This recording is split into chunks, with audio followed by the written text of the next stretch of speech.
ইয়াত উপস্থিত আছে ৰাজবংশী হওক বড়ো হওক নেপালী হওক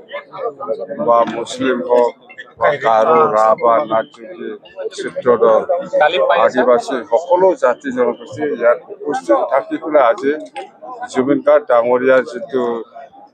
বাৰ্থ এনিভাৰ্চাৰী 53 বাৰ্থ এনিভাৰ্চাৰী এইটো আমি একেলগে আমি শ্ৰদ্ধাঞ্জলি জনাইছো আৰু ইয়াৰ লগত বহুত প্ৰগ্ৰাম আছিলে আজি যেনিবা ব্লাড ডোনেশ্যন প্ৰগ্ৰাম আছিলে গাছ লোৱা প্ৰগ্ৰাম আছিলে আৰু বিভিন্ন আমাৰ দিনজুৰি ৰাতিপুৱা পৰা দিনজুৰি বহুত প্ৰগ্ৰাম আছিলে গতিকে শেষ হৈ গ'ল লাষ্টত জুবিন গাৰ্গ ডাঙৰীয়াৰ যিটো মায়াবনী যিটো চং সেইটোকে বড়ো ভাষাত অনুবাদ কৰি গাইছে চবে এনজয় কৰিছে চবে ভাগ লৈছে সকলো জাতি জনগোষ্ঠী মুঠতে আমি আজি যিটো প্ৰগ্ৰাম কৰিছোঁ এইটো এছিয়া ৰেকৰ্ড হৈছে বুলি আমি ইতিমধ্যে গম পাইছোঁ আৰু আমি আপোনালোকে দেখিবলৈ পাইছোঁ মই খুব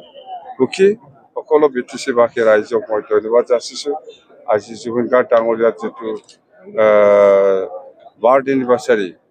সেইটো উপলক্ষে যিটো আমাৰ শ্ৰদ্ধাঞ্জলি প্ৰগ্ৰাম এইটো ছাকচেছ কৰাৰ কাৰণে